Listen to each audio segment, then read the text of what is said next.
Welcome to the second lecture, and we will be covering chapter 2, and we'll be looking at some of the role of the pharmacy technician. So the title of this particular chapter is called The Pharmacy Technician. So these are some of the objectives that I desire for the student to learn, and you should be able to have an understanding of this by the time you finish going through this chapter. So at the completion of the study, the students will be able to have an understanding of the overall aspects of the pharmacy technician in relationship or in respect to the pharmacist within the pharmacy setting. The students should also know about certain personal standards that are expected, the high standards that are expected of one that will become a pharmacy technician. Understanding the overall scope of HIPAA, and we will go into details of what that acronym means, and we're talking about this regulation in relationship to the interaction that governs healthcare providers and patients, as well as the health information that's coming from the patient.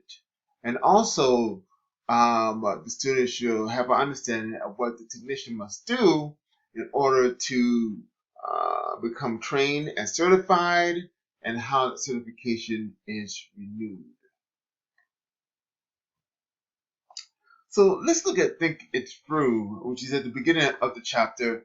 And here is a scenario of Stacy, who works at a community pharmacy.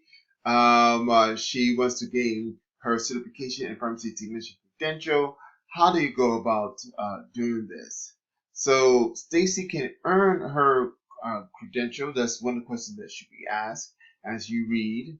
What are the similarities of the exam and the difference between the certifying exam of the PTCE and the EXCPT? And then once one is certified, how do you maintain that certification? So these are three key questions of understanding that should occur through as you read. So certain different aspects this particular chapter goes through is the overall background or foundation of what is a pharmacy technician. What are some of the personal standards that are to be upheld by the pharmacy technician? What are the training to become a pharmacy technician, and some of the competency requirements of being a pharmacy technician? The certification process, the certification exam, and then there will be time to review. So let's look at the scope of practice. When we talk about the scope of practice, we're talking about the arena in which the pharmacy technician can work in. Okay, so like with any jobs, there are limitations of what that particular professional can and cannot do within the healthcare setting. So we are going to look at specific responsibility and tasks. And when we talk about the settings, we talked about this in chapter 1. For the pharmacy technician, the different settings can be working within a community pharmacy, hospital pharmacy, long-term care, hospice care, managed care, compounding pharmacy. Those are different settings, and there may be slight differences on what each of which a pharmacy technician might do in those different settings. So we're looking at job descriptions and some of the policies and procedures that regulate their activity. Okay, so I want you to go ahead and take some time, pause of this lecture, and then take one of the links and go ahead and, well, both of them, and to look at what is a pharmacy technician. All right, so here are some of the things that is found within your textbook that we are going to go over. So when we talk about the pharmacy technician and its scope of practice, so the activities that you find here are part of the pharmacy technician job responsibilities.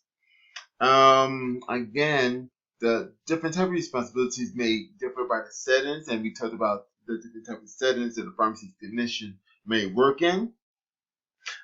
Each employer may have different, slightly different job descriptions, policies, and procedures, manuals, and other documentation that must be followed by the pharmacy technician.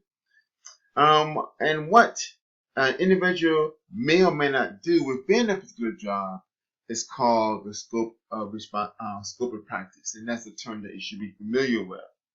So the pharmacist's scope of practice is, of course, much greater than the pharmacy technician's scope of practice.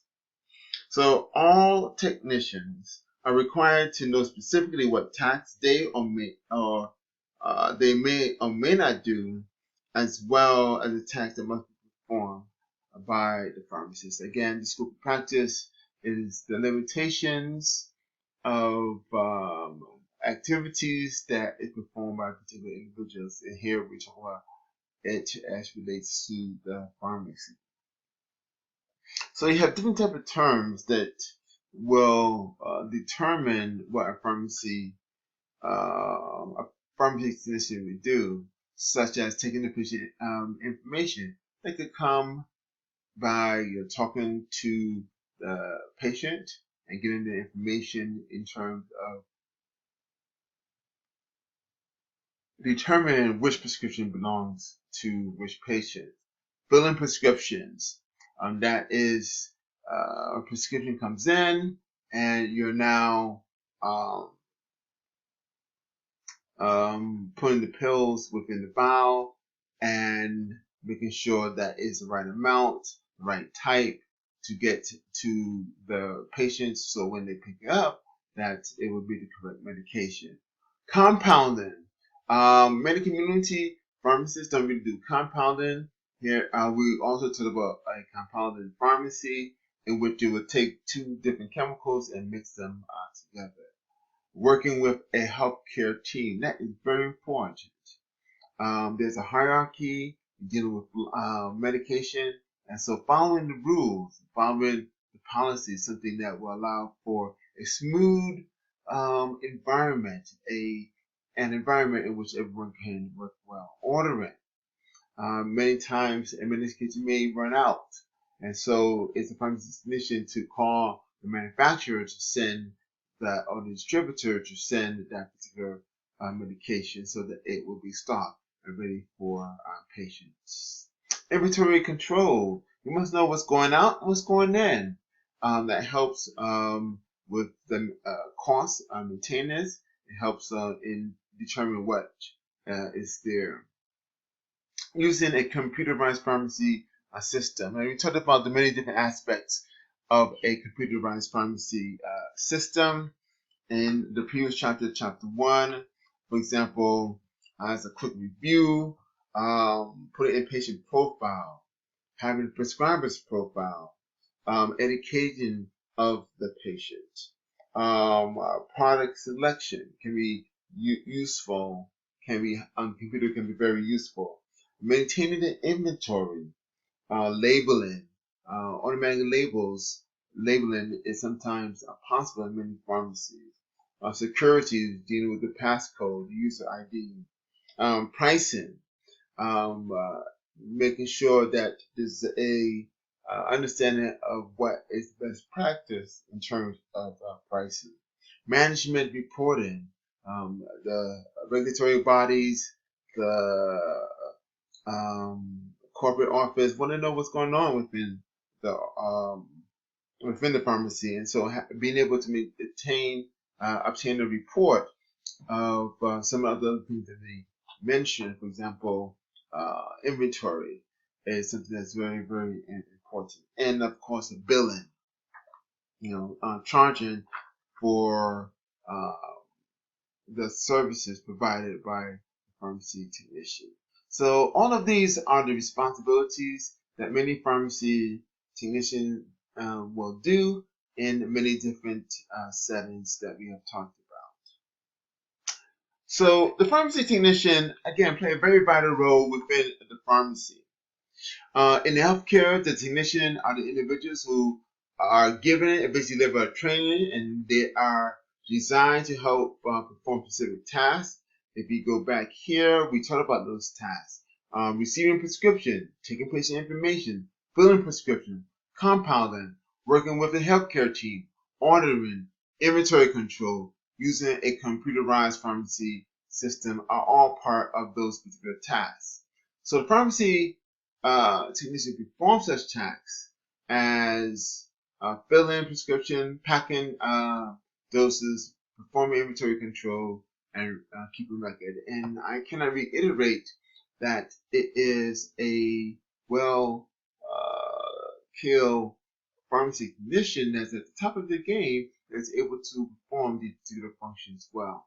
Like the pharmacist, most pharmacy technicians are employed within either the community pharmacies, such as CVS, Rite Aid, or larger hospitals. Personal standards. These are should be obvious, but this is something that is very, very important for one to understand. So the pharmacy technician is a member of the team, and also part of the patient's healthcare team that consists of physicians, nurses, of course the pharmacist, and the pharmacy technician is a member of that particular team. One of the things that's very important is respect for patients. Many times patient may not be the most polite when they're picking up the medication, or when you have to refer them to the pharmacist, they may get upset at you that you can't answer their question or you can't make recommendations because that's not within your scope of practice. Respecting the patient is very, very important and part of the personal standards that must be exemplified by the pharmacy technician. The need for confidentiality. And if you look at page 26 in your book, that falls under HIPAA. So what is HIPAA? HIPAA is the Health Insurance Portability and Accountability Act. This was passed in 1996. And this made healthcare providers responsible for the privacy and security of all identifiable patient health information. And patient health information, here's another term that you need to know, or PHI, or that is protected health information. So what type of information is protected under HIPAA? Information about the patient and their healthcare status in any condition, in any way, which could be in electronic or paper or orally communicated. And those particular electronics, for example, needs to be protected. Password, user ID, viral, hacking, whatever it takes to make sure that the patient information is not compromised. Claims and billing must be done via HIPAA compliant electronic data interchange, or EDI. And you cannot discuss the patient information with family members, friends, with any individual within the earshot. Okay, and so if we need to talk about a particular patient's case, we must be done privately between you and the technician, or you and the pharmacist. So those are some of the things that are a very important in relationship to patient standards. And this is done by doing a personal inventory of your skill sets. And those skill sets are very, very important. And we're going to talk about that in the next section.